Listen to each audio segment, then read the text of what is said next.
Саламатсыздарбы? Ошентип токтогон жеримден Манас баянын ары көздөй улайын туугандар.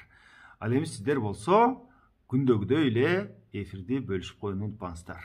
Алгач кептин башында айта кетчү алкыш сөзүм бар. Мына ошону айтып алайын. Биз ушул көрсөтүүнүн үстүнө атайын эсеп кысап баягы электрондук капчыктарыбызды калтырып коюп жатабыз. Мына ошол электрондук капчыктарыбызга анча-мынча да бизге көмөк жардамдар келип түшүп калууда сиздерден. Ошон үчүн сиздерге чоң рахмат айтып, ыраазычылыгымды билдирип коеюн. Сиздердин берген жардамыңыздар, көмөгүңүздөр биздин эфирибизди көркүнө чыгарууга шарт түзүп жатат десем жаңылышпайм. Эмесе баштадык. Ошентип Манас кече Акунбешимди жеңип, анан Олуятага келип, Олуятадан жанагы Кытайлар Шамыңша деген башчысы жана башкалар чогулуп, бул Олуятада деле алаштын тукумдары жашайт. Кыргыз, казак жана башка бүт түрк балдары жашайт. Буларды биз Манастан алган өчүбүз ушул болсун, булардын баарысын кырып, мал келин талап тоноп, жөн кетпей айдай кетели деп булар кеңешкенден кийин, анан ал жерде кыргыз, казактын баары чогулушуп, булар дагы каршы туралы, Манасты күтүп алалы. Тетигил Алтайда жашаган 60 үйлүү кыргыздын Манас деген баласы кылымда болбогон колдун баарын баштап, кече чүйгө келип, Акунбешимди чаптыр деп, табалары канып, сүйүнүп, сүрдүгүп күтүп калышты. Ал эми Ташкентте болсо, ал жерди Панус деген хан бийлечи экен. Мына ошол Панус эч бир кыргыз жанагындай алаштын тукумдарына дейт, ошол кыргыз, казак жана башка түрк балдарынын бирине дагы айтпастан, аларды кошпостон 400 миңдей колду камдап туруп, Манастын алдын тостуруп аскер жөнөтөт.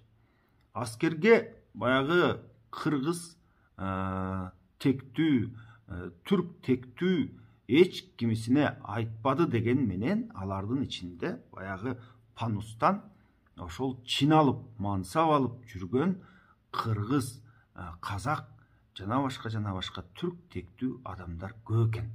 Мына ошолордун баарысы кошулуп алышып, анан Манастын алдын тосуп, аскер кетти, Олуятаны көздөй.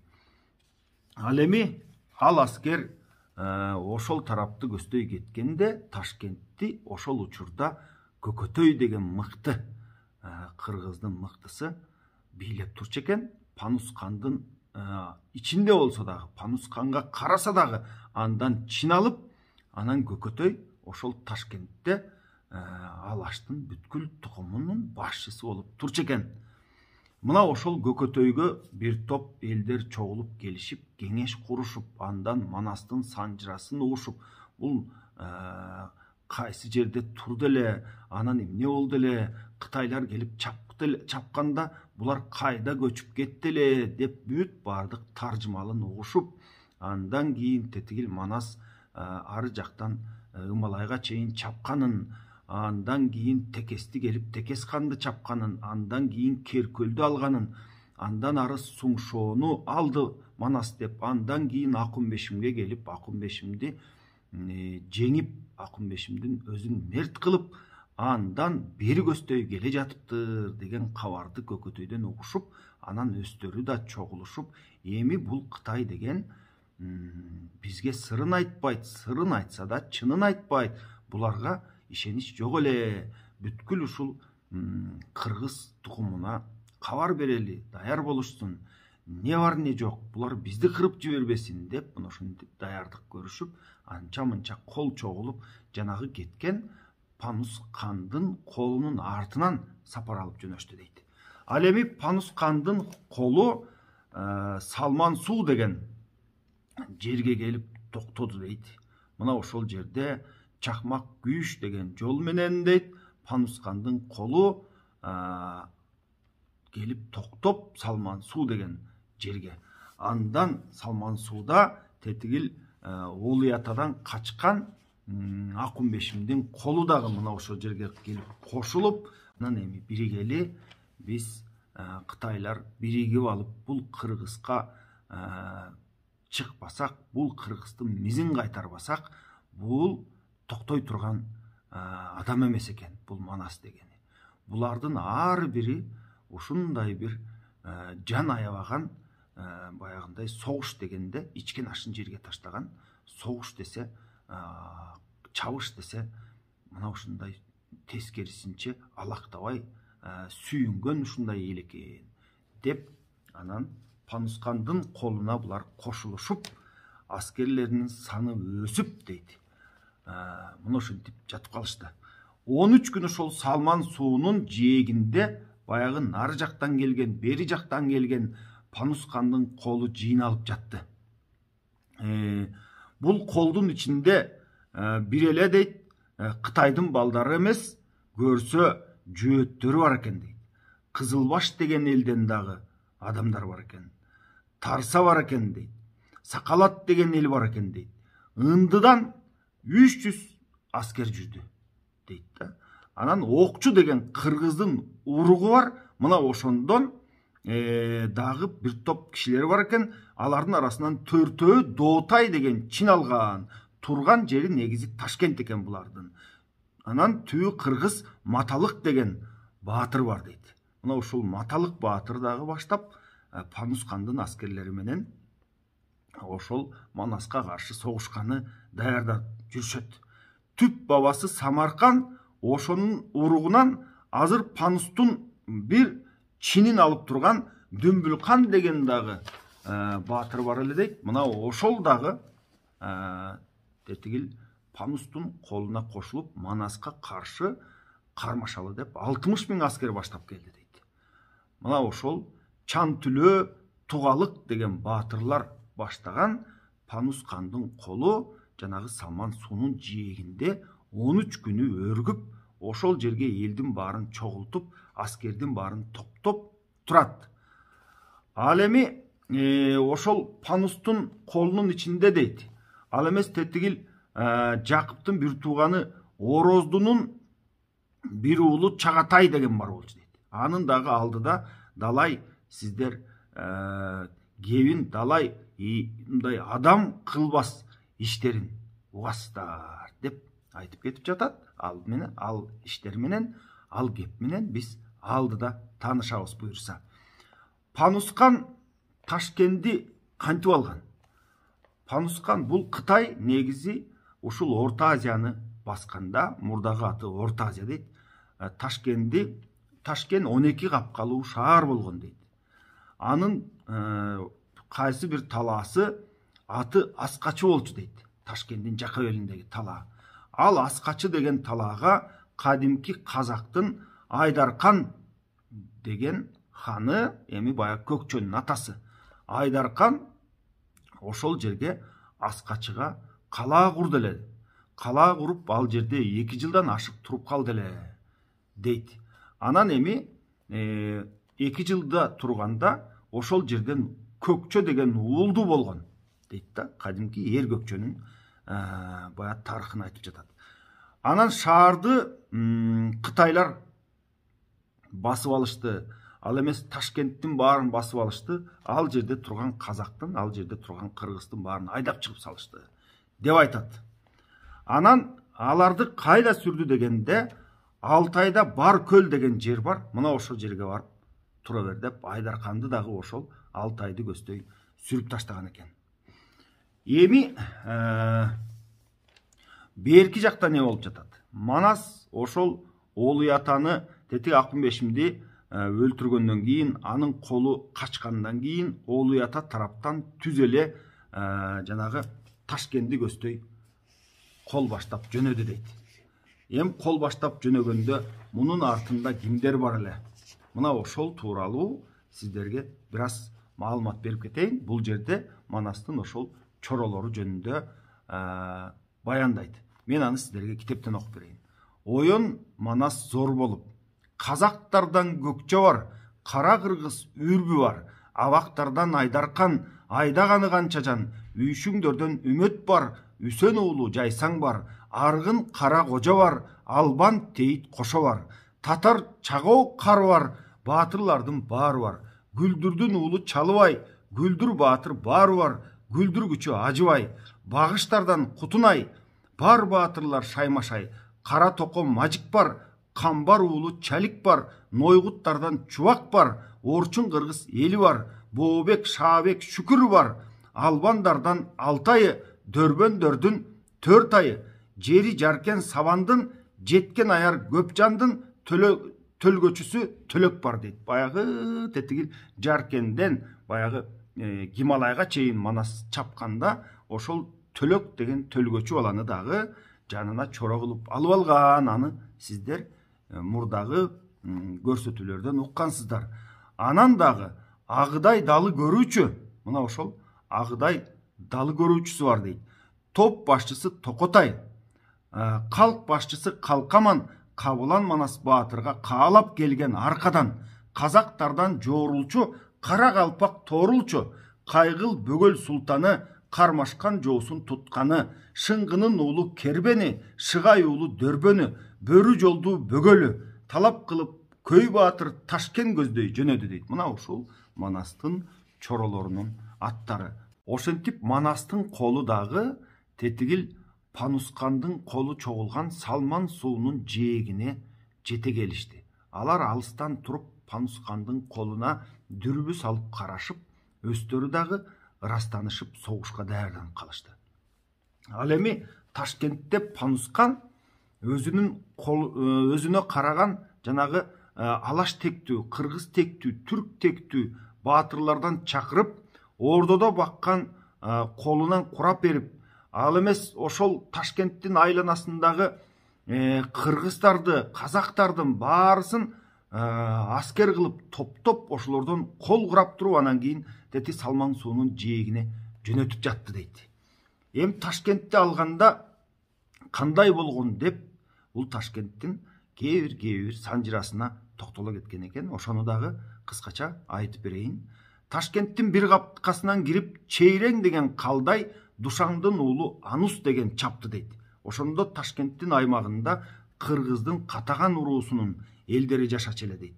Алар мынау Ташкентти Кытай чапкандан кийин Көбүлдү көздөй сүрүлдү дейт. Жанагы Ногойду, жана Ногойдун баласы Жакыпты, Ороздуну, Үсөндү, Байды, тетигил бирөөсүн Алтайга айдады, бирөөсүн болсо тетигил Кашкардан ар айдады, Үсөндү болсо такыр эле Кытайга алып кирип кетти. Муну ушинтип булар чачылдыбы? Андан кийин Айдарканды дагы жанагы Ташкенттин жанында Аскачы деген жерде калаасын салып турган учурунда муну дагы чаап, анан ошол Аскачы деген жерде Айдаркан салган калаанын аты Көкчө болуп аталып калды кийинки элге дейт. Ал эми ал жерден Айдарканды чапкандан кийин аны дагы Алтайды көздөй сүрөт. Ошондой эле Ташкенттин айланасында жашаган Катагандарды чаап, Катагандар Көбүлдү көздөй сүрүлүп калды дейт. Көбүлдө кыргыз көп экен дейт. Гүсараш деген көлдүн жээгинде жашайт экен дейт. Мына ошол Көбүлдө Жедигер уруусунан, кыргыздын Жедигер уруусунун кайсы бир тайпасы ошол жакта турат экен да. Аларды Багыш деген баатыр башкарат экен. Багыштын Толтой деген уулу бар дейт. Али жаш ал жөнүндө кийин кеп кылып беребиз. Көбүлдүн тоосу Бадакшан менен Балыктын тоосуна жакын экен дейт. Мына ошол жерде Катагандар Жедигерге аралаш туруп калды дейт. Эми кайрадан тетигил Салман суунун жээгине кайталы. Ошентип 13 күн өткөндөн кийин Манас менен Панускандын колу бет келише туруп, биринчи баатырлардын баягы жекеге чыкмай салты башталды. Жекеге чыкмай кармашы башталды. Жекеге деп Панускандын колунан Көдөңгө деген баатыр чыкты дейт. Көдөңгө баатырга Манастан алдыда жүрсө Акжолтой, артта жүрсө Саңголдой Бакай баатыр чыкты дейт. Экөө тең бай элде жок баатырлар, булар найза тийгизишкен жок бири-бирине дейт. Андан кийин айбалта чабышты дейді. Айбалта чапқанда дағы бирине бири айбалта чапқан сайын қалқан тозушуп, қалқан менен жабынышып, мына ушинтип айбалтаны дағы тийгизген жок бири-бирине дейді. Андан соң Бакай кылыч менен тигил көдөңдүн қалқанын жара чаап, андан өткөн кылыч башына кийген тулгасындагы кесип өтүп, анан башынан шыркырап кан агып кетти дейт. Ошондо кан шыркырап акканда тигил көдөңгө көзү көрбөй калды. Баягы көзү көрбөй калган учурда анан Бакай найза менен жетип барып көкүрөккө сайып аны мерт кылды дейт. Андан кийин Бакайга Ыран Көөдөн аттуу баатыры чыкты дейт. Ал кылыч чапты эле берки калканын жаап бири-бири менен катуу салгылашты дейт. Анан Бакай атабыз жанагы Панускандын баатырларын жекеге чыгып жеңгенден кийин Панускандын колуна мындай деп кайрылып турат. Эми муну мен сиздерге китептен окуп бербесем, мунун баарысын айтууга менин дарманым келбей калат. Ошондуктан ушул жерди жакшылап маани берип угуп алыңыздар. Анткени бул жерде Бакай атабыз Кыргыздын 40 уруусуна кайрылып айтып жатат. Бул жерде бүткүл Кыргыздын тукуму, Кыргыздын уруулары жөнүндө кеп болот. Бул Кыргыздын алмустактагы көөнө урууларынын аттары. Ошондуктан дагы айтып кетем, маани берип угуп алыңыздар. Өлкөн атам угускан, кырга көчкөн эл үчүн кыр угус деп жугускан дейт. Кырга көчүп жашаган үчүн угустан тараган балдар кыр угус деп калып калган аты дейт. 40 уруу болгон кыргызым бир атадан туушкан дейт. Эми Кыргыздын ошол урууларына кайрылып жатат. Акыр заман журтуна айтылсын кылган сөөмөтүм. Ак сакалы кыркынын анжыянда кокондо 60 уруу дөөлөсүм дейт. Дөөлөс уруусуна айтылып жатат. Экинчиси катаган, эр кошой деген эри бар, этеги жайык канча жан. Үчүнчүсү багышты дейт. Багыш жөнүндө айтып жатат. Билген болсоң кытайлар үлкөн бала жабышты. Төртүнчүсү моңолду, көпсүнүп келип какандан көмүлдү өлүп канча жан. Ишин кайдан оңолду, акым бешим каныңыз арба куруп жоголду. Бешинчиси найманды, бу жерге тынч койбостун бейжинден келген айбанды дейт. Алтынчысы Тейтти, Тейт деген Кыргыздын уруусу жөнүндө айтып атат. Алып коюп Ташкенди, аманат жанды кейитти. Жетинчиси Жоогести, Жоогести деген Кыргыздын дагы бир уруусу. Чын тукуму Кытайсың, чыгарбасам шаардан, жанынан кыргыз чын безди. Чыккан бери майданга чакырып турмун бу кезди. 8-нчи Бостонду дейт. Бостон деген да Кыргыздын уруусу. Силер менен кыргызым серпишүүгө окшоду. 9-нчу Наватым дейт. Нават деген Кыргыздын дагы бир уруусун айтып атат да. Көргөзөйүн көзүңө уруш калба кабатын. Аким болуп Ташкенге ачылган экен сабатың. 10-нчу болгон уругум ортого келип турумун дейт. Ногой уруусу жөнүндө, өзү жөнүндө айтып атат. Оройлук кылсаң курдуң, окусу жок мунумун. 11-нчи Нойгуттур, ордоңду кыргыз торгоптур. Ушунда келген кытайлар маңдайыңар шордоптур. 12-нчим Думара. Думара деген Кыргыздын дагы бир уруусу жөнүндө айтып жатат. Ойлоп кара буларга, ойлонбогун кытайлар Түркүстанга турарга. 13-чүм Окчудур дейт. Окчу деген дагы бир уруу болгон экен. Окчу кыргыз уругу ушу күндө болуптур, Сун Кытайдын улугу. Окчудан болсоң ойлоп ук, бабаң кыргыз болгон соң, мен да кыргыз бери чык дейт. 14-чү болгонуң Окчун шаар балыкка эл байы болуп толгонуң кара калпак калкысың дейт. 15-чи Ураның Орчун Ташкент турагың, кыйкырып айтам кыргыз деп укпайсыңбы кебимди, оңду солду кулагың, аталган жериң шыбасың, арба курган Кытайдан баш ачып качан чыгасың, кадексиз кыргыз баласы Ураанга кантип чыдасың дейт. 16-чы Серипсиң дейт. Серип деген да Кыргыздын бир уруусуна кайрылып жатат. Кытайга башың берипсиң. 17-чи Жедигер дейт. Жедигер уруусуна. Жезире болду жериңер, болбос ишке катышпай бооруңду бизге бериңер. сағынған болсоң өлімді Қытаймын деп келіңер, майданға бачым жетіңер дейді да. 18 болған атағың ойротқа сөзім айтамын дейді. Ойрот жөнінде кеп болып жатады. Қайдасың қандың ұруғы, қара шаар Ташкенде атаңардың тұрағы. Ұруғын айтып тұрған соң қырғыз уылы тұрағы дейді. 19-ың бадаңсың дейді. Бадаң деген дағы бір ұруға айтып жатады, қайрылып жатады. Орчун қырғыз баласы, ойлонбой қандай наадансың, 20-чы Қыдырша дейді. Қырғыз уылы келгін деп қиқырып айтам қылымға, қырғызын ұққын арзымды, қызыл аяқ барсың бі дейді. Қызыл аяқ деген ұруға айтып жатады. Қырғыз болып келбесең Қытай берер дарсыңды, басыс барсың қырғыздан дейді. Басыс ұрусы жөнінде кеп болып жатады. Барқын білбей өзінің басып жүрген қандай жан, мұндыз барсың қырғыздан, бұқара болып жүруден мұңайбаған қандай жан деп мұндыстарға қайрылып жатады. Құшчу барсың қырғыздан, құл болғанға қуанып қуырап жүрген қандай жан деп құшчуларға қайрылып жатады. Уғызу айтам мен дағы, ураның Қытай сен дағы, атаң қырғыз болған соң артыңды ойлап кел дағы, қылыш тамға ұруғың дейді. Қылыш тамға деген дағы бір ұруқ жөнінде кеп болып жатады. Сұң Қытайдың уылынан болған екен ұлығың, қырғызыңа келгін деп қиқырып айтып тұрымын, айчақ қырғыз баласы дейді. Атұрғын қарачы, бабаң тілдеш батыр деп, барша жұртқа малым кеп, ата жолын қуғаның айтып тұрмын келгін деп. Чағатайдың балдары бұл черуде бардары дейді. Чағатай деген жанағы Ороздунун балдарынын айрымдары ошол Ташкентти жердеп жашачу экен. Ошолорго айтып жатат да, кыргыз келип кол турат, келүүгө кандай шайыңыз дейт. Бир уругуң кыпчаксың, уруштуу күндө кычапсың дейт. Талоо кыргыз баласы деп кыпчакка, анан талоого кайрылып атат. Ыспарада каласы, уругу келип турган соң кандай тынат санаасы, канжыгада башыбыз, кара суудай жашыбыз, бир уругуң жетиген дейт.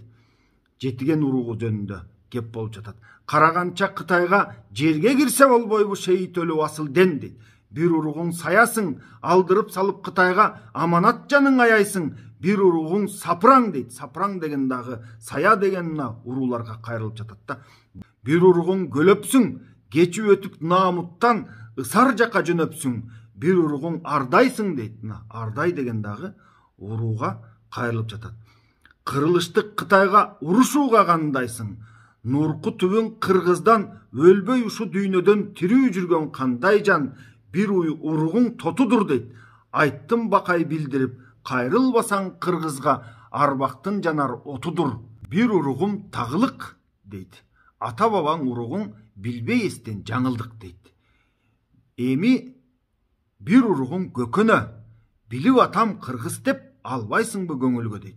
Сыямас кыргыз баласы, маймун шаар калаасы деп мындай уруктардын, уруулардын атын айтып кетет да. Анан бир уругум калча бар дейт. Калмак да менин уругум деп.